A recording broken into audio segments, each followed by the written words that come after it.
बिस्मिल्लाहिर्रहमानिर्रहीम। Lecture number 4 आज इंशाल्लाह स्टार्ट लेंगे हम। और आज हम जो चीज़ डिस्कस कर रहे हैं अभी तक वो फंडामेंटल्स ऑफ टेस्टिंग है, ठीक है। और इसके अंदर हमने काफ़ी चीज़ें डिस्कस की, बड़ी लॉजिकल डिस्कशन हमारी चल रही है, याद रखिएगा। ये डिस्कशन इस तरह से नहीं है जैसे कि किताबी डिस्कशन हो या इसको सरसरी गुजार देने से काम चल जाएगा। अगर आप टेस्टिंग को ठीक तरीके से करना चाहते हैं, इन सारे प्रिंसिपल्स को आपको पता होना ज़रूरी है। कल हमने जो डिस्कशन की थी वो थी वाई टेस्टिंग इज़ नेसेसरी। हम क्यों टेस्टिंग के अंदर जाना चाह रहे हैं, हम टेस्टिंग करना क्यों चाह रहे हैं। फिर इसके अंदर हमने डिफरेंट चीज़ें डिस्कस की अगर आपको याद हो, और हमने 2 प्रिंसिपल्स भी देखे थे अगर आप लोगों ने लेक्चर रिवाइज किया है कल का। एक प्रिंसिपल था कि टेस्टिंग जो होती है वो कॉन्टेक्स्ट डिपेंडिंग होती है। हर एप्लीकेशन के ऊपर, यानी कि डिफरेंट तरह की एप्लीकेशन के ऊपर डिफरेंट तरह की टेस्टिंग होगी। अगर आप डेस्कटॉप एप्लीकेशन को टेस्ट कर रहे हैं, उसकी नेचर अलग है। हम इस कोर्स में वेब के ऊपर फोकस कर रहे हैं, आपको मैंने बताया भी है। मोबाइल एप्लीकेशन को टेस्ट करने की बिल्कुल एक डिफरेंट और अलग फ़िलासफ़ी है, सही। इसी तरीके से क्रिटिकल सॉफ्टवेयर को चेक करना है तो उसकी अलग फ़िलासफ़ी है, जैसे आप फॉर्मल मेथड पढ़ रहे हैं। और अगर आप छोटी मोटी वेबसाइट को चेक कर रहे हैं ई-कॉमर्स लेवल की, तो उसका एक अलग फ़िलासफ़ी है। बैंकिंग की कोई वेबसाइट चेक कर रहे हैं, उसकी सिक्योरिटी बड़ी ज़्यादा हो जाएगी टेस्टिंग की, ठीक है। तो हर टेस्टिंग इज़ कॉन्टेक्स्ट डिपेंडेंट। और एक और हमने प्रिंसिपल देखा था कल कि exhaustive testing is not possible. यानी कि आप ये माइंड बना लें कि मैं इतना ज़्यादा इसके ऊपर कास्ट लगा दूं टेस्टिंग के ऊपर कि सारे एरर्स और सारे डिफेक्ट्स रिमूव हो जाएं, तो ये गलत सोच है। डिफेक्ट्स ख़त्म हो ही नहीं सकते सिस्टम में से। हाँ, कम हो सकते हैं, ख़त्म नहीं हो सकते जितनी भी अच्छी टेस्टिंग आप कर लें।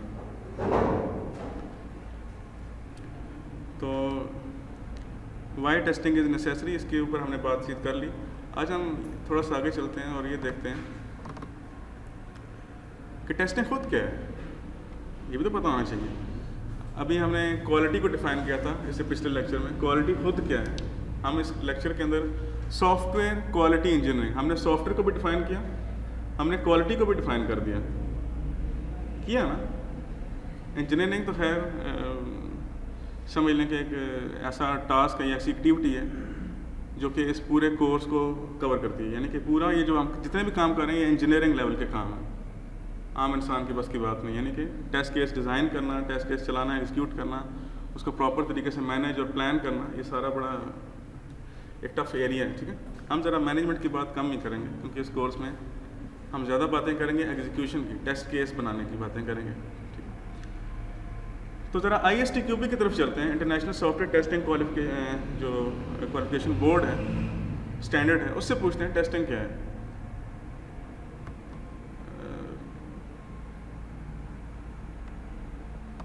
आप लोगों को अगर विजिबिलिटी हो रही है ना, या बड़ा कर दूँ थोड़ा।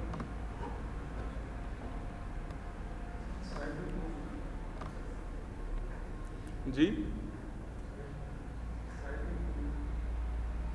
The driving test. अच्छा, ये जो इस बुक के अंदर बड़ी ज़बरदस्त एक, इसको कुछ लोग एनालॉजी पढ़ते हैं, कुछ लोग एनालॉगी पढ़ते हैं। अब आप जो पढ़ते हैं बहरहाल वो ले लें। एंड मैं इसको एनालॉजी पढ़ता हूँ बिकॉज मैंने अपने टीचर से इसको एनालॉजी पढ़ते ही देखा है। N analogy for software testing, ठीक है। तो ड्राइविंग टेस्ट, कभी आप लोगों ने कोई ड्राइविंग टेस्ट पास किया? किसी ने? आपने किया? सही है। उसके अंदर एक एग्जामिनर होता है और एक आप होते हैं। अब इसकी ज़रा रियल वर्ल्ड एग्जांपल देखते हैं पहले, टेस्टिंग शुरू करने से पहले। एक एग्जामिनर होता है और एक आप होते हैं। एग्जामिनर को आप फ़र्ज़ कर लें कि वो टेस्टर है, और जो आप हैं वो बेसिकली सॉफ्टवेयर अंडर टेस्ट हैं, यानी कि SUT, इसको मैं एब्रीवेशन करूँगा SUT, सिस्टम अंडर टेस्ट, जिसको टेस्ट किया जा रहा है। अच्छा, होता क्या चक्कर है कि जो एग्जामिनर होता है उसने पहले से प्लानिंग की होती है, उसके पास एक पूरा प्लान होता है कि मैंने इसको टेस्ट किस तरीके से करना है। इस बंदे को पहले तो वो सिखा लेता है ना, पूरा उसको ट्रेनिंग दे देते हैं। अब फ़र्ज़ कर लें कि टेस्ट डे आ गया, जिस दिन आपने टेस्ट देना है।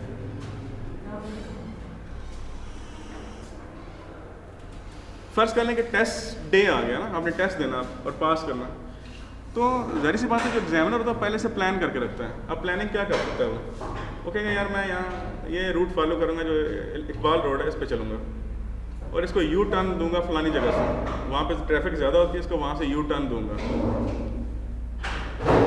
भाई बैठ जाएं किसी जगह, हो क्या गया आपको?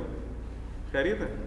अच्छा बहरहाल, तो पहले उसके माइंड में एक प्लानिंग तो चलती है ना भाई, प्लान तो करता है ना किसी चीज़ को कि मैं इसको किस किस जगह से टेस्ट करूँगा, कहाँ पे मैं इसको या तो खैर वो सिग्नल्स नहीं है क्योंकि छोटा शहर है, लेकिन एक बड़े शहरों में सिग्नल्स भी होते हैं, वहाँ उसको सिग्नल्स पे भी टेस्ट किया जा सकता है, इसको सिग्नल्स की भी समझ है या नहीं है। ब्रेक, गाड़ी अगर कितनी आगे है तो उसको कितनी जल्दी ब्रेक लगानी चाहिए, ये सारी चीज़ें टेस्ट की जाती हैं। तो प्लानिंग अंदर वो सारी चीज़ें लिख लेता है, मैं इसको ये इन चीज़ों के ऊपर टेस्ट करूँगा और फलाना रूट यूज़ करूँगा। समझ गए बात? ये भी बिल्कुल आपकी जानी पहचानी चीज़। उसके माइंड में कुछ गोल्स होते हैं। गोल्स क्या होते हैं कि ये बंदा बिजी रोड के ऊपर अगर सेफली ड्राइव करके ले जाता है गाड़ी को, तो मेरे ख्याल से इसको पास कर देना चाहिए। या अगर सेफली यू टर्न ले लेगा तो मैं इसको पास कर दूँगा। उसके माइंड में कुछ गोल्स होते हैं ना। ये बल्कि यूके वगैरह के अंदर तो खैर इमरजेंसी स्टॉप भी वो चेक करते हैं, यानी कि गाड़ी स्पीडली जा रही है और वो इमरजेंसी स्टॉप करवाते हैं उसको, यानी कि कितनी सेफली और विदाउट किसी दूसरे बंदे को नुकसान पहुंचाए या अपने आप को नुकसान पहुंचाए, वो कितनी जल्दी गाड़ी को रोक सकता है इमरजेंसी के अंदर। ये भी टेस्ट करवाया जाता है यूके वगैरह में, ठीक है। तो ये सारे गोल्स होते हैं जिसके माइंड में होते हैं टेस्ट एग्जामिनर के। टेस्ट एग्जीक्यूशन, ये तो बिल्कुल ऐसे है जैसे एग्जामिनर आपके साथ बैठ गया और आपने गाड़ी चलाना शुरू कर दी, यानी कि एग्जीक्यूशन स्टार्ट होगी और वो आपको टेस्ट करी जा रहा है। उसके पास एक नोटबुक होती है, वो नोट करता रहता है आपकी गलतियाँ, फैक्चुअल ऑब्जर्वेशन लिखता रहता है कि कहाँ पे इसने क्या गलती की है। ये जो उसने मोड़ा है, ये इसने सिग्नल भी दिया था इंडिकेटर या वैसे ही मोड़ लिया था यू टर्न लेते हुए, सिग्नल भी दिया था, उस छोटी छोटी चीज़ें नोट करता है और फिर एंड पे वो बताता है कि आया कैसे पास करना चाहिए या नहीं करना चाहिए। एग्जीक्यूशन, जब एक्चुअल में आप गाड़ी चला रहे होते हैं,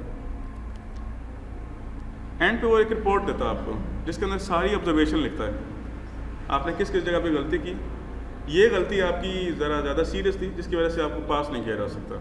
मसलन आपने इंडिकेटर्स नहीं दिए मोड़ते हुए, या आपने ब्रेकें जो हैं वो इतनी ख़राब तरीके से अप्लाई की हैं कि गाड़ी को नुकसान भी हो सकता था उससे, वगैरह वगैरह। तो आप दोबारा ज़रा प्रिपरेशन करके आएँ। तो ये होती है रिपोर्ट। अब हम बात करते हैं टेस्टिंग की। बिल्कुल टेस्टिंग के अंदर भी ये चीज़ें फॉलो की जाती हैं, सारी की सारी, कोई फ़र्क नहीं है। पहले हम यूँ करते हैं कि मैंने आपको थोड़ी सी एनालॉजी बताई या एनालॉजी बताई। अब ज़रा इसको ज़रा डिफ़ाइन करते हैं, जो कि ISTQ भी डिफ़ाइन करता है। इसको दो पार्ट्स में डिफ़ाइन किया उसने। The one part says that software testing is a process. अब प्रोसेस से क्या मुराद है, ज़रा इसको देख लेते हैं। Testing is a process. Process कहते हैं, जब किसी प्रोसेस की हम बात करेंगे तो उसका मतलब है छोटी छोटी एक्टिविटीज़ उसमें होंगी, वो एक पूरा काम नहीं होता, उसमें छोटे छोटे काम होते हैं। तो टेस्टिंग एक ऐसा यानी कि काम है जिसमें बेशुमार छोटे छोटे काम होते हैं, इसलिए इसको प्रोसेस कहा जाता है।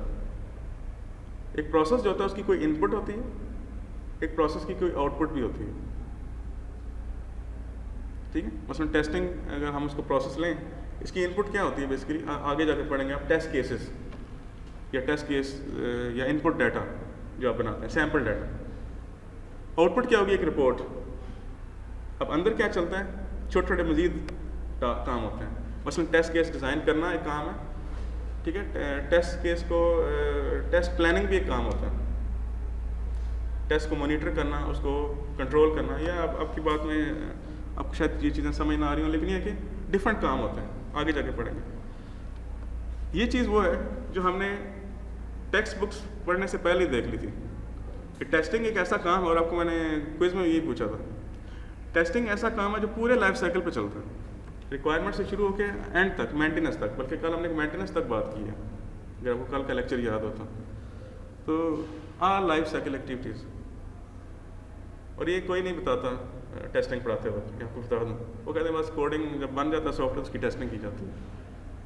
तो ऑल लाइफ साइकिल एक्टिविटीज़, आपको जो मैं टेक्स्ट पढ़ा रहा हूँ ना, ये समझ लें कि एक स्टैंडर्ड टेस्ट है ISTQ भी। बहुत स्टैटिक एंड डायनामिक, इसका मतलब किसी को समझ है स्टैटिक एंड डायनामिक क्या चीज़ होती है? स्टैटिक कहते हैं किसी, आप डॉक्यूमेंट को चेक कर रहे हैं तो आप स्टैटिक चेक कर रहे हैं। मसलन मैं आपको कहूँ यार ये असाइनमेंट चेक करना ज़रा बैठ के, तो हम लोग मैं दो तरह से असाइनमेंट चेक करता हूँ। एक हार्ड फॉर्म में भी लेता हूँ और एक सॉफ्ट फॉर्म में भी लेता हूँ। जो हार्ड फॉर्म में लेता हूँ उसको वैसे चेक करता हूँ ठीक है। और जो सॉफ्ट फॉर्म में लेता हूँ उसको चला के चेक करता हूँ। समझ गए बात? .cpp फाइल्स, या मेरे केस में मैं पाइथन पढ़ाता हूँ तो मैं .py फाइल लेता हूँ। तो मैं डायनामिक टेस्टिंग भी करता हूँ, स्टैटिक टेस्टिंग भी करता हूँ। समझ गए बात या नहीं? बस आप SRS को चला के तो नहीं चेक कर सकते ना। SRS तो एक डॉक्यूमेंट है, उसके लिए आप स्टैटिक टेस्टिंग करेंगे। इसी तरीके से डिज़ाइन को भी चला के नहीं टेस्ट किया जा सकता, उसके लिए स्टैटिक टेस्टिंग होती है। इस कोर्स में मेरा ज़्यादा फोकस कोड के ऊपर होगा वैसे, क्योंकि हम अंडर ग्रेड लेवल पे पढ़ रहे हैं, तो हम बेसिक्स के ऊपर ज़्यादा फोकस करना चाहूँगा मैं। ठीक है।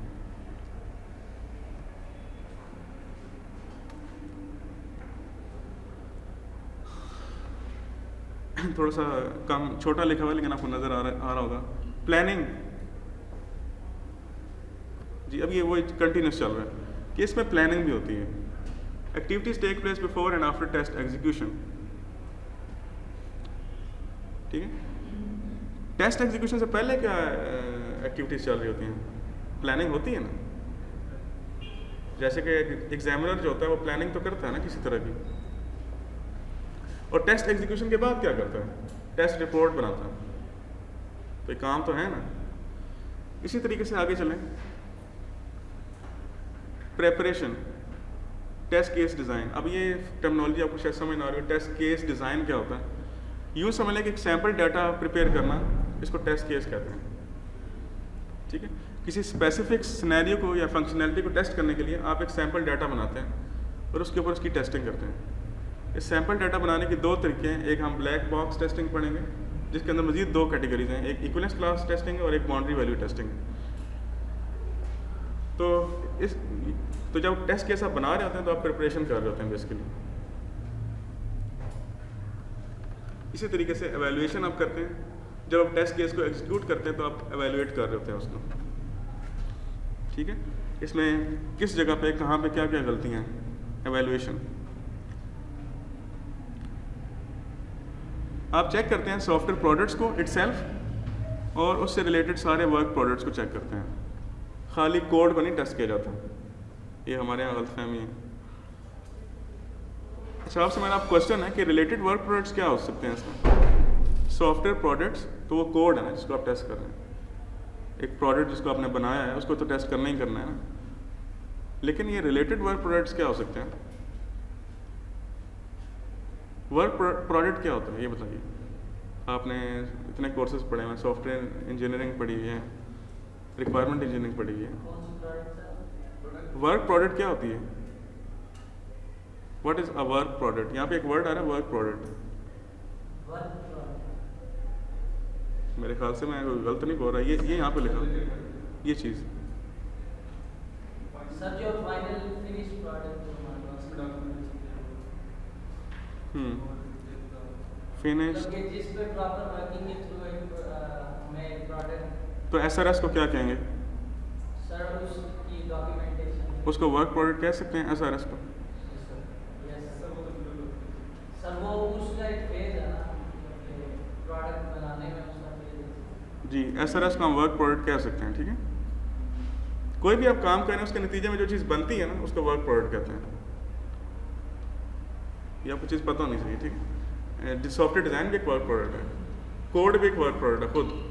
टेस्ट के जो हम ये टेस्ट केस बनाए ये भी एक वर्क प्रोडक्ट है। टेस्टिंग के यानी प्रिपरेशन के नतीजे में एक टेस्ट केस डिज़ाइन बनता है, ये भी एक वर्क प्रोडक्ट है। आपके यूज़र मैनुअल्स भी एक वर्क प्रोडक्ट है। ये वर्क प्रोडक्ट बाज़ का एक डिलीवरेबल बन जाते हैं। पता है आपको ये डिलीवरेबल्स क्या होते हैं? हम आपसे डिलीवरेबल्स लेते हैं जब आप FIP में पहुंचते हैं जी। तो वो डिलीवरेबल्स से क्या बनाता है? और वर्क प्रोडक्ट्स देखें, एक वर्क प्रोडक्ट जो होता है वो उस वक्त डिलीवरेबल बन जाता है जब आप किसी को देते हैं। ये डिलीवरेबल इंटरनल भी हो सकता है और एक्सटर्नल भी हो सकते हैं। इंटरनल कब होते हैं? जब आप SRS को देंगे सॉफ्टवेयर डिज़ाइन टीम को, इसे हम कहते हैं internal deliverable. This is internal deliverable towards the software design team, यानी कि ऑर्गेनाइजेशन के अंदर ही छोटे छोटे इंटरनल डिलीवरेबल्स हैं। एक्सटर्नल कब होता है? मसलन यूज़र मैनुअल्स, यूज़र कहता है यार मुझे तुम यूज़र मैनुअल या हेल्प बना के दोगे, तो ये हेल्प जो होगी एक्सटर्नल डिलीवरेबल होगा कस्टमर की तरफ। ये चीज़ें आपको पता होनी चाहिए छोटी छोटी, कुछ टर्मिनोलॉजीज आती हैं इसको देखें। तो software testing is a process. तो प्रोसेस के अंदर हमने ये चीज़ें देखी। Testing is a process, all life cycle activities के ऊपर चलता है। और आपको पता होना चाहिए कि SDLC भी एक प्रोसेस ही होता है। ये स्टैटिक भी होता है और डायनामिक भी होता है। इसमें प्लानिंग भी होती है, इसमें प्रिपरेशन भी होती है, इसमें एवेल्यूएशन भी होती है, और इसमें खाली कोड को नहीं टेस्ट किया जाता बल्कि हर चीज़ उससे रिलेटेड जितनी चीज़ें सबको टेस्ट किया जाता है। और मैंने आपको ये एक लाइफ साइकिल बना के दिखाया था कि वो जो बिल्ड भेजी जाती है उस बिल्ड में ये सारी चीज़ें होती हैं। SRS आपका डिज़ाइन, कोडिंग सब कुछ होती है।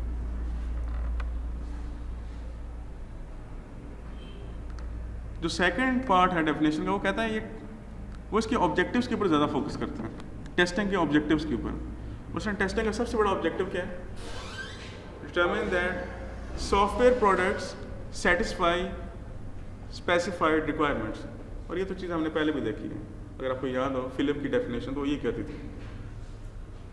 ये ऑब्जेक्टिव है टेस्टिंग का, और ये डेफिनेशन भी है टेस्टिंग की कि अगर आप स्पेसिफाइड रिक्वायरमेंट्स के मुताबिक चीज़ को टेस्ट कर रहे हैं, देख रहे हैं, तो ये टेस्टिंग है, ठीक है। या ये करें कि फिट फॉर पर्पस को टेस्ट करें, demonstrate that software products are fit for purpose. जिसके लिए बना रहे हैं उसके लिए काबिल इस्तेमाल है या नहीं,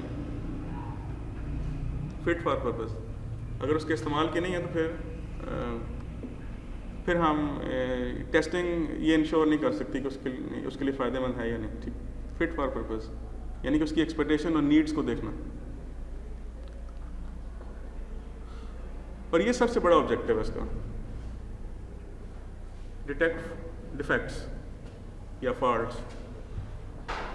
अब देखें यहाँ पे कुछ बुक्स के अंदर ये देखें डिटेक्ट डिफेक्ट्स या फॉल्ट्स, ठीक है। अब आपके माइंड में क्वेश्चन होना चाहिए, सर एरर क्यों नहीं लिखा यहाँ पे इन्होंने? ये डिफेक्ट्स और फॉल्ट्स एक ही चीज़ होती है, लेकिन यहाँ पे एरर उन्होंने क्यों नहीं लिखा? सर एरर डेवलपर एंड जो होता है, जबकि ये testing sir all over the product होती है, तो इसलिए यहाँ फॉल्ट है। बेसिकली जो एरर्स होते हैं ना वो डिबगिंग के अंदर चले जाते हैं, they are part of debugging, और टेस्टिंग एक अलग चीज़ है। अभी इस पर बात करते हैं थोड़ी आगे चल के। ये अगेन वही अभी हमने जितनी चीज़ें देखी हैं ना, planning, preparation, static, dynamic, evaluation वगैरह सारी चीज़ें अभी देखी, ये वाली चीज़ें, यानी कि टेस्टिंग इज़ अ प्रोसेस। ये देखिए चीज़ें, ये सारी चीज़ें आपकी जो एग्जांपल मैंने आपको दी है ड्राइविंग टेस्ट एनालॉजी, उसके अंदर ये बिल्कुल एग्जैक्ट फिट होती हैं। मसलन सॉफ्टवेयर टेस्ट के अंदर एक रोल होता है सॉफ्टवेयर टेस्टर का, और वहाँ पे रोल होता है एग्जामिनर का। ये दोनों सेम रोल है बेसिकली। यहाँ पे भी प्लानिंग और प्रिपरेशन होती है, वहाँ पे भी होती है। तो किस तरह की होती है मैंने आपको बताई है कि पहले से प्लान कर लिया जाता है कि कौन सा रूट फॉलो किया जाएगा और कहाँ से इसको यू टर्न दिलवाना है। अगर ये प्लानिंग ना की जाए तो इसका नुकसान क्या होता है? फ़र्ज़ कर लें अगर एक एग्जामिनर प्लान नहीं करता और विदाउट प्लान उसके साथ बैठ के ड्राइविंग स्टार्ट कर देता है, देन व्हाट्स हैपन? इसका नुकसान है कोई?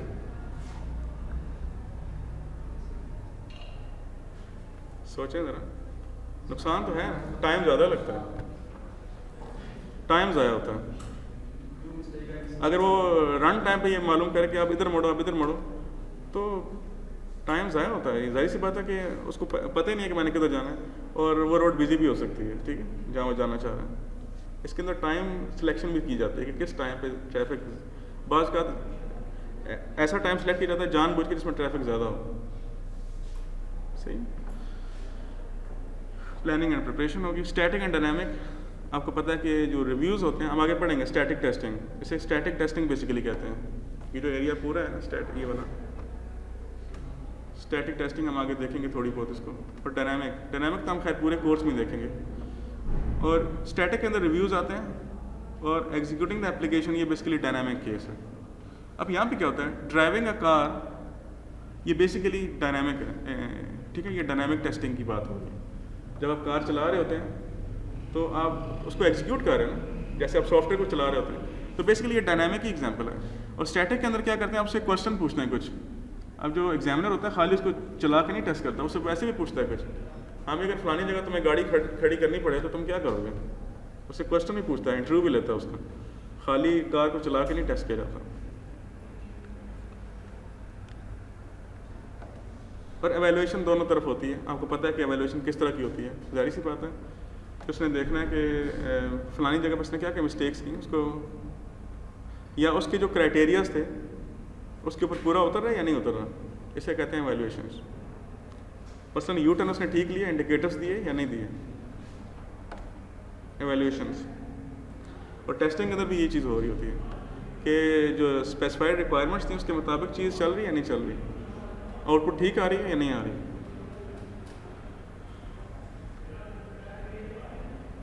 Determine that they satisfy specified requirements, बिल्कुल ये होता है, ये बिल्कुल होता है कि रिक्वायरमेंट्स जो होती हैं बेसिकली दोनों को पता होती हैं, एग्जामिनर को भी पता होती हैं और ड्राइवर जो होता है सीखने वाला उसको भी पता होती हैं। ये रिक्वायरमेंट्स पहले से बताई जाती हैं, जाहिर सी बात है उसे पता तो होगा ना कि मैंने ये चीज़ें क्लियर मेरी होंगी तो मैं पास होऊंगा टेस्ट में। और जो एग्जामिनर होता है, जो टेस्ट ले रहा होता है उस ड्राइवर का, वो उसे भी पता होता है कि क्या रिक्वायरमेंट्स होती हैं, पास होने की क्या रिक्वायरमेंट्स उसे पता होती हैं। Demonstrate that they are fit for purpose. अगर उसने एक बेसिक सीख लिया ड्राइवर ने तो उसको ड्राइविंग लाइसेंस दे देना चाहिए, ठीक है। अब बाकी देखें, अब हर सिनेरियो के लिए तो उसको टेस्ट नहीं किया जा सकता ना। अब हर सिनेरियो लेके उसको टेस्ट करना शुरू कर दें फिर तो उसकी टेस्टिंग तो फिर साल तक की चली जाएगी। अब किस किस जगह पे, अब सामने एक बंदा आ गया एकदम, उसको कैसे हैंडल करना है, गाड़ी को ब्रेक कैसे अप्लाई करनी है, समझिए बात, इंडिकेटर्स कब देने कब नहीं देने, कहाँ पे पार्क करनी है गाड़ी, कहाँ पे पार्क नहीं करनी। अब ये तो हर सिनेरियो के ऊपर तो टेस्ट नहीं की जा सकता ना, वो चंद सिनेरियोज को टेस्ट करा सकते हैं जो एग्जामिनर होता है। तो जिस सिनेरियो के लिए उसने टेस्ट किया उसके लिए वो उसने पास कर लिया, इट्स गुड, उसका पर्पस या बेसिक नीड्स पूरी हो गई हैं, उसको ड्राइविंग लाइसेंस दे देना चाहिए। और यहाँ पे भी ऐसा ही होता है टेस्टिंग के अंदर कि अगर आपने बेसिक फंक्शनैलिटी टेस्ट कर ली है जो कि सफिशिएंट है आपके कस्टमर के लिए, इट्स गुड। आप हर चीज़ टेस्ट तो नहीं कर सकते ना, ना इतना आपके पास पैसा होता है ना ही वक्त होता है हर चीज़ टेस्ट करने के लिए। जाहिर सी बात है आखिरी काम तो दोनों तरफ होता है। ये भी उसके कुछ नेगेटिव पॉइंट्स को नोट करता है और सॉफ्टवेयर टेस्टर भी नेगेटिव चीज़ें ही लेता है बेसिकली, इसको हम डिफेक्ट कह देते हैं basically.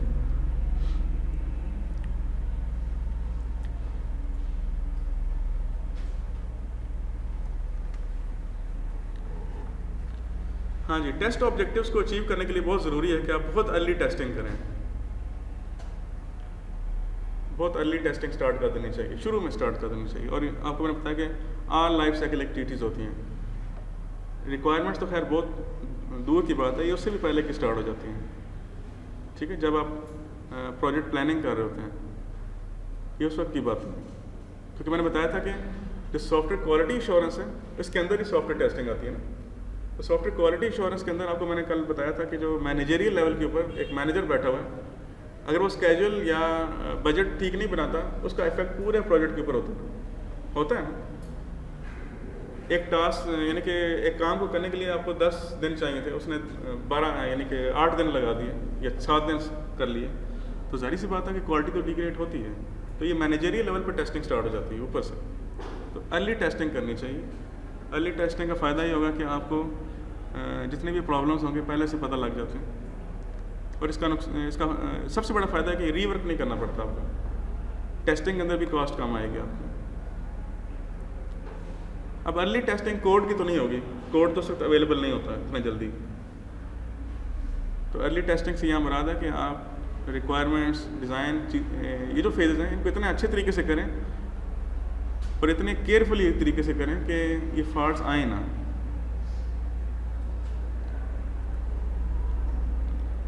Testing activities should start as early as possible in the software and और सिस्टम डेवलपमेंट लाइफ साइकिल। ये सिस्टम डेवलपमेंट लाइफ साइकिल या सॉफ्टवेयर लाइफ साइकिल एक चीज़ है। And should be focused on defined objectives, बिल्कुल ठीक बात। Focusing on defects can help us plan our test. इसे कहते हैं, एक टेस्टिंग प्रिंसिपल है डिफेक्ट क्लस्टरिंग। इसको ज़रा देख लेते हैं। A small number of modules contain most of the defects discovered during pre-release testing or show the most operational failures. ये जो टेस्टर होते हैं ना, या चलें ये जो डिफरेंट तरह के मॉड्यूल्स होते हैं, बाज़ क्या होता है कि बाज़ मॉड्यूल्स आपस में इतना कोई कम्प्लेक्स किस्म का रिलेशन बना लेते हैं कि उनके अंदर एरर्स के चांसेस ज़्यादा होते हैं, या बाज़ मॉड्यूल इतने कम्प्लेक्स हो जाते हैं कि उनके अंदर एरर के चांसेस ज़्यादा होते हैं, ठीक है। उसको कहते हैं क्लस्टरिंग, यानी कि 2-3 मॉड्यूल्स मिल के, मैं आपको अगर डायग्राम की मदद से समझाना चाहूँ तो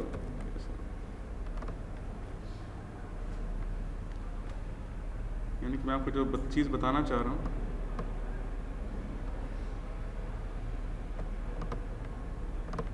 यानी कि फ़र्ज़ कर लें कि आपके पास ये पूरा सिस्टम है। क्या हो गया भाई? ये पूरा आपके पास सिस्टम है, ठीक है। इसके अंदर डिफरेंट मॉड्यूल्स होंगे ना, छोटे छोटे, जिसके ऊपर आप काम कर रहे हैं। मॉड्यूल कुछ भी हो सकता है, कोई क्लास भी हो सकती है या सेट ऑफ क्लासेस भी हो सकती हैं। मॉड्यूल की ख़ास डेफिनेशन नहीं होती, ठीक है। अब ये मॉड्यूल्स हैं, फ़र्ज़ कर लें कि ये जो 2 मॉड्यूल्स हैं, आपने ऑब्ज़र्व किया आपके इंजीनियर्स ने कि ये जो 2 मॉड्यूल्स हैं ना, ये आपस में कुछ ज़्यादा गड़बड़ करेंगे। उन्हें कैसे पता लगता है? एक डिफरेंट तरीके हो सकते हैं। फ़र्ज़ कर लें कि इनके अंदर कोई कम्प्लेक्स रिलेशनशिप है, या किसी थर्ड पार्टी सॉफ्टवेयर को इस्तेमाल कर रहे हैं, या इनका कोड बड़ा कम्प्लेक्स है, कुछ भी रीज़न हो सकती है। उन्होंने इसको क्लस्टर किया और इसके ऊपर ज़्यादा फोकस किया टेस्टिंग के दौरान। तो टेस्टिंग जब कर रहे होंगे वो, तो इन 2 मॉड्यूल्स के ऊपर ज़्यादा फोकस करेंगे वो, ताकि एरर्स कम से कम आएँ। यानी कि आप यूँ समझ लें कि 80% जो एरर्स आते हैं वो इन 2 मॉड्यूल्स की वजह से आएंगे। 80-20 रूल आपको पता है? 80% of the problems arises from these 2 modules. Therefore वो क्या करेंगे, इसके ऊपर ज़्यादा फोकस करेंगे। जब इसको ज़्यादा फोकस करेंगे तो एरर्स उन्हें ज़्यादा मिलेंगे और आपके डिफेक्ट्स, नंबर ऑफ डिफेक्ट्स कम होना शुरू हो जाएंगे। इसे कहते हैं डिफेक्ट क्लस्टरिंग। ये बड़ा इंपॉर्टेंट प्रिंसिपल है और ये यूज़ किया जाता है नॉर्मली, क्योंकि आपके लिए पॉसिबल नहीं होता कि हर चीज़ को टेस्ट करना।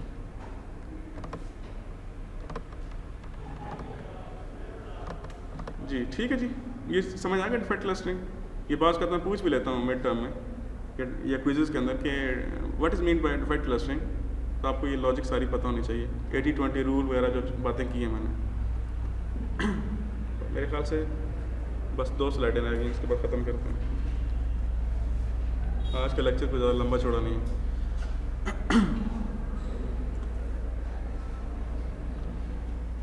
Defect clusters change over time, यानी कि इसे कहते हैं पेस्टिसाइड पैराडॉक्स। ये जो कुछ साइंटिस्ट हैं वो उन्होंने ऑब्जर्वेशन किया कि अगर आप कीड़ों मकोड़ों को एक ही दवाई से मारना शुरू कर देना कुछ अर्सा, तो उनके अंदर एक रेजिस्टेंस पैदा हो जाती है उस दवाई के अगेंस्ट। बल्कि अक्सर मेरे साथ भी ऐसा होता है। मुझे अक्सर फ्लू हो जाता है गर्मियों में, और बड़ा शदीद फ्लू होता है मुझे। यहाँ पे आके तो ज़्यादा होना शुरू हो गया, क्योंकि यहाँ पे शायद सब्ज़ा ज़्यादा है, पंजाब में इतना सब्ज़ा नहीं होता। तो क्या हुआ कि मैंने एक मेडिसिन ली जो कि ज़रा लो पोटेंसी की थी, उसको खाया, ठीक नहीं हुआ। मैंने हाई पोटेंसी की ली, लेकिन लो पोटेंसी से फिर कभी भी ठीक नहीं होगा आपका फ्लू, क्योंकि आपके जो जर्म्स होते हैं जो फ्लू क्रिएट करते हैं, उनके अंदर रेजिस्टेंस पैदा हो जाती है। समझ रहे बात?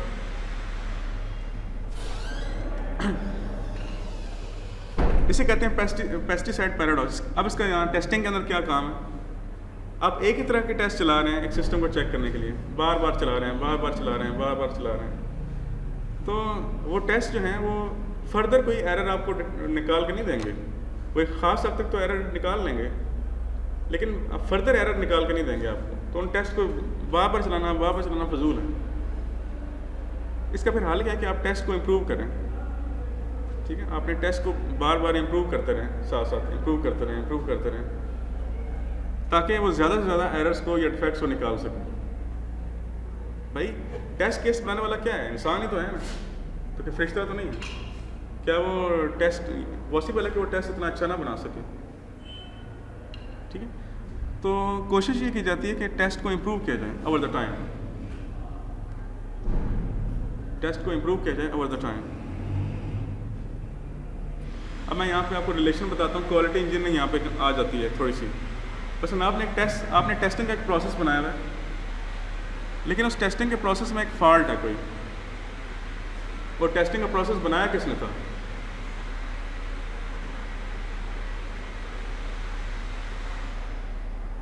टेस्टिंग का प्रोसेस किसने बनाया था जी? क्वालिटी इंजीनियरिंग वालों ने। तो क्वालिटी इंजीनियरिंग देखेंगे यार ये जो टेस्टर होंगे रिपोर्ट करेंगे क्वालिटी इंजीनियरिंग के डिपार्टमेंट को कि यार जो आपने टेस्टिंग का प्रोसेस बनाया इसमें अगर ये चीज़ ऐड कर ली जाए तो ज़्यादा बेटर है, तो उसको फिर इम्प्रूव करते हैं। तो क्वालिटी इंजीनियरिंग का काम प्रोसेस बनाना भी और इम्प्रूव करना भी। आपको बताया था मैंने, भूल जाते हैं बड़े जल्दी।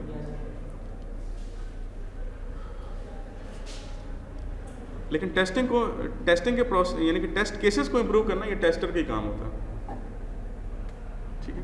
उसको खुद देखना पड़ता है कि टेस्ट केसेस मैंने कैसे बनाए थे, उसको फर्दर कैसे इम्प्रूव कर सकता हूँ।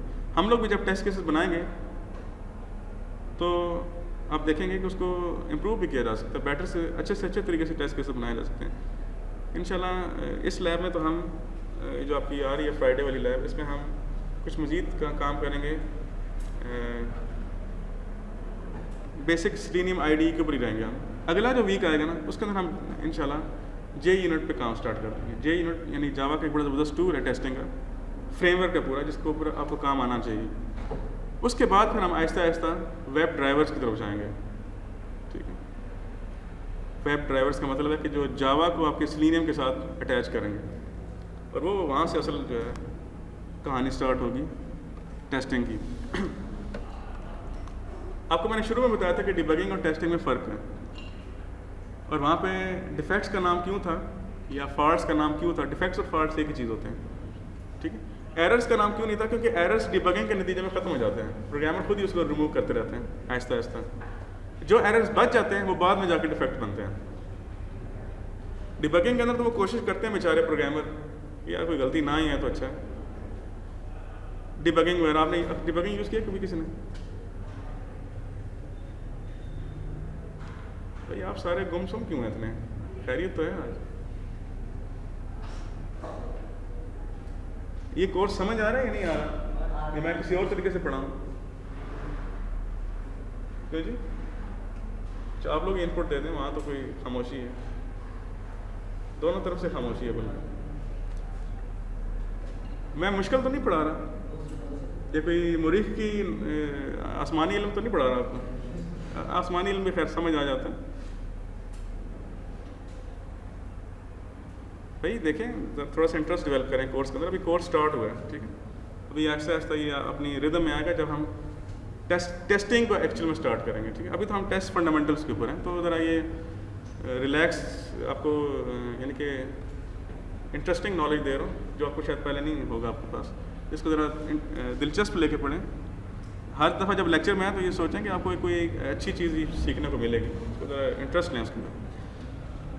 डिबगिंग मैंने बताया कि इसको ज़रा पढ़ लेते हैं। When a test finds a defect that must be fixed a programmer. अब देखें इस बुक वाले ने इसको एरर को डिफेक्ट ही कह दिया। अब ये बड़ा मसला है सॉफ्टवेयर इंजीनियरिंग के अंदर, ये बड़ा इशू है कि एक वर्ड को 1000 जगह पे इस्तेमाल किया जाता है डिफरेंट कंटेक्स्ट के साथ। जैसे चाइनीज़ लैंग्वेज है, वर्ड एक ही होता है लेकिन उसके कंटेक्स्ट बदलने से 1000 मीनिंग बदल जाते हैं। तो बिल्कुल सॉफ्टवेयर इंजीनियरिंग के अंदर भी एक वर्ड है, उसको 1000 जगह इस्तेमाल किया जाता है डिफरेंट मीनिंग के साथ। अब यहाँ डिफेक्ट बेसिकली वो एरर ही ले रहा है। A programmer must do some work to locate the defect in the code and make the fix. In this process called debugging, a programmer will examine the code for the immediate cause of problem, repair the code and check that the code now executes as expected। ये आप लोग भी करते हैं जब assignments बना रहे होते हैं प्रोग्रामिंग की, करते हैं ना। और कुछ जो अच्छे स्टूडेंट होते हैं वो मज़ीद डिबगिंग के अंदर वो करते हैं, चेक पॉइंट्स लगा लेते हैं। कभी लगाए हैं चेक पॉइंट्स आप? हाँ, जिसको आप स्टेप बाय स्टेप एग्जीक्यूट करते हैं फिर, और देखते हैं कि इस वेरिएबल के अंदर क्या वैल्यू अभी आ रही है और इस दूसरे के अंदर क्या आ रही है। सिंगल स्टेप डिबगिंग वगैरह जिसको नाम दिया जाता है बाज। बहरहाल आफ्टर डिबगिंग जब एक प्रोग्रामर ने कोड बना के दे दिया टेस्टिंग की टीम को, तो टेस्टिंग वाले इसके ऊपर टेस्ट करते हैं, फिर उसको टेस्टिंग कहते हैं, ठीक है। आफ्टर डिबगिंग टेस्टिंग होती है। द फिक्स्ड कोड यानी कि जिसके अंदर प्रोग्रामर के नज़दीक इसमें कोई मसले नहीं है, is again tested by an independent tester. वो आप उसको अलग तरीके से टेस्ट करता है, डिफरेंट इनपुट्स डालेगा। हाँ भाई इस टेक्स्ट फील्ड के अंदर कोई वैल्यू डालो, ये वाली वैल्यू डालो, नंबर डाल दो इसके अंदर। हाँ भाई अब चेक करो कि क्या ठीक चीज़ चल रही है नहीं, वगैरह वगैरह। आप समझ गए होंगे। आपने अक्सर अगर आपने ASP.NET की है यार, आपको थोड़ा बहुत इन चीज़ों की समझ होगी। आप लोगों ने फील्ड वैलिडेटर यूज़ किया उस पर? यस फील्ड वैलिडेटर, ठीक है। क्या होता है फील्ड वैलिडेटर? हाँ जी। और बड़ी एक इंटरेस्टिंग बात है कि ये रिकमेंड किए जाते हैं, जब टेस्टिंग वाले ये रिकमेंड करते हैं डेवलपमेंट टीम को कि करें आप, क्योंकि इससे हमारी टेस्टिंग की कॉस्ट या टेस्टिंग की एफर्ट रिड्यूस हो जाएगी।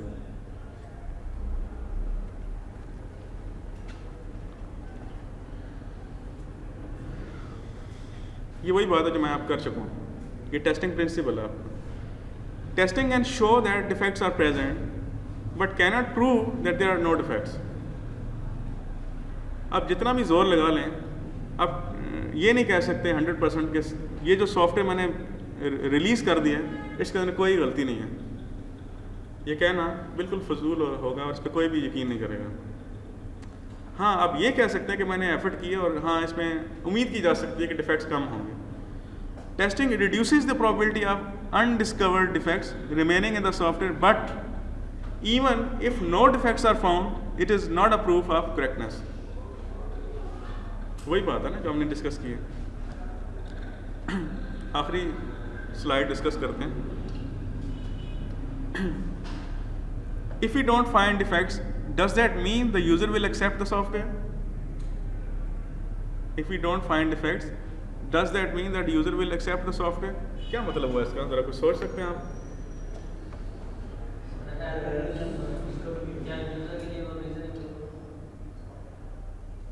जी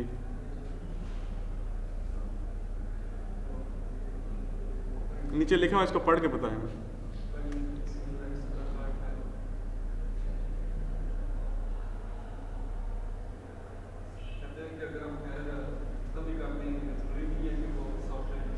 एब्सेंस ऑफ एरर्स फैलेसी, इसका क्या मतलब होता है? यानी कि गलतफहमी होना कि मैंने सारे एरर ख़त्म कर दिए अब तो कस्टमर खुश हो जाएगा।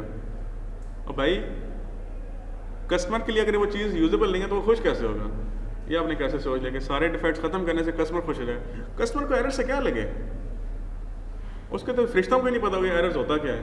उसको तो अपने काम से मतलब है, वो टास्क, वो फंक्शनैलिटीज़, वो ऑटोमेशन जो वो करना चाह रहा है, अगर वो हो रही है तो बस ठीक है। अब ये तुमने अपनी दिमाग के अंदर गलती अगर है आपके कि मैं एरर्स ख़त्म कर दूंगा तो कस्टमर खुश हो जाएगा, तो ये गलत फहमी है आपकी। इसका हल क्या है फिर? Early testing. Testing principle number जो आपने पढ़ा था, अर्ली टेस्टिंग कर दें स्टार्ट, ताकि कस्टमर को भी इन्वॉल्व रखें साथ साथ, ताकि वो को फीडबैक देता रहे और आप ठीक चीज़ बनाएं। एरर्स तो ठीक है, वो एक टेक्निकल चीज़ है कि एरर्स आपने रिमूव कर दिए हैं, एक टेक्निकल चीज़ है, आपने ठीक कर दी, इट्स ओके। लेकिन साथ कस्टमर को भी शामिल करें कि वो भी उससे मुस्तफ़ीद हो सकता है या नहीं हो सकता, ये एक अलग क्वेश्चन है।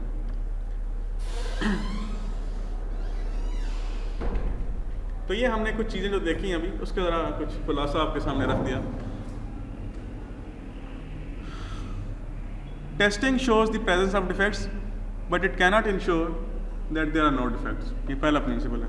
प्रिंसिपल नंबर 2 क्या है? Exhaustive testing is impossible. अब इसके ऊपर आपने डिस्कशन करनी है, आपस में ज़रा सोचना है, बैठ के पढ़ना है इसको, और जब पढ़ें तो उसको ज़रा आराम से धीरे धीरे ज़रा तहम्मुल मिजाजी के साथ पढ़ें, स्पीड मत लगाएं उसको, ठीक है? समझने की कोशिश करें, चीज़ें दिमाग में बिठाएं कि क्या कहना चाह रहा है आथर। मैंने लेक्चर नंबर जो 3 था वो अपलोड कर दिया, और साथ मैंने चैप्टर नंबर ये वाला अपलोड कर दिया इसके अंदर पूरी फंडामेंटल ऑफ टेस्टिंग है जो हम पढ़ रहे हैं बेसिकली। अभी हम टेस्टिंग प्रिंसिपल आज हमने पढ़े हैं, तो ये सारे जो प्रिंसिपल हैं ये डिटेल के अंदर आपको मिल जाएंगे उसके अंदर, इसको ज़रा डिटेल से पढ़ेगा। हर प्रिंसिपल के आगे पर उसने फर्दर डिटेल दी हुई है। अर्ली टेस्टिंग की बात हमने की। डिफेक्ट क्लस्टरिंग मैंने बताया था कि कुछ ऐसे मॉड्यूल्स होते हैं जिनके अंदर एरर्स के चांसेस ज़्यादा होते हैं। अब ये कैसे पता लगाते हैं? ये आपके एनालिस्ट या इंजीनियर्स होते हैं वो पता लगा लेते हैं, उनको टेस्टिंग ज़्यादा की जाती है। 80% प्रॉब्लम यहाँ होते हैं।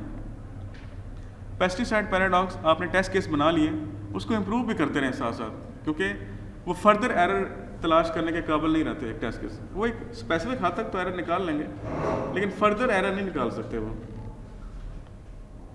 जैसे एक पेस्ट के ऊपर आप कोई मेडिसिन उसको अप्लाई कर रहे हैं, तो एक ख़ास हद तक उसके अंदर रेजिस्टेंस पैदा हो जाती है और वो मरते नहीं है फिर उससे, बिल्कुल इसी तरीके से। टेस्टिंग इज़ कॉन्टेक्स्ट डिपेंडेंट, ये हमने कल बात की थी, ये आपको इस और एब्सेंस ऑफ एरर्स फैलेसी भी आपको मैंने बता दिया कि आप गलत प्रेडिक्ट कर लेते हैं, यानी कि गलत अपने अंदर दिमाग में बिठा लेते हैं कि एरर इस सॉफ्टवेयर में कोई एरर नहीं है तो कस्टमर उससे खुश हो जाएगा। उसको तो पता ही नहीं है कि एरर होता क्या है, उसको तो फंक्शनैलिटी से गर्ज है, वो ठीक बनी होनी चाहिए। इसका हल क्या है? Early testing. इसका सोल्यूशन यूँ है, ये वाला आखिरी वाले का सोल्यूशन नंबर 3 है कि आप अर्ली टेस्टिंग स्टार्ट कर दें, कस्टमर को भी साथ इन्वॉल्व रखें, हर स्टेप पे फीडबैक लें ताकि आप ठीक चीज़ बनाएं। सही। तो कोई क्वेश्चन हो तो पूछ लें, वरना फिर लेक्चर तो आज इतना ही था जी। कल के लेक्चर से कोई क्वेश्चन हो? सर अर्ली टेस्टिंग के बावजूद हम सर डिफेक्ट फ्री सॉफ्टवेयर नहीं बना सकते। ये बड़ी अजीबोगरीब चीज़ है, लेकिन नहीं बना सकते। और इसकी हल्की सी मैंने तस्वीर आपको कल दिखाई थी, एक 2 वेरिएबल का 2 लेंथ का एक वेरिएबल था जिसकी हमने टेस्टिंग करने के लिए टेस्ट के सैम्पल डाटा बनाया और वो 260 प्लस बना। 260 प्लस वो वैल्यूज़ बनती हैं जो हम टेस्ट कर सकते हैं।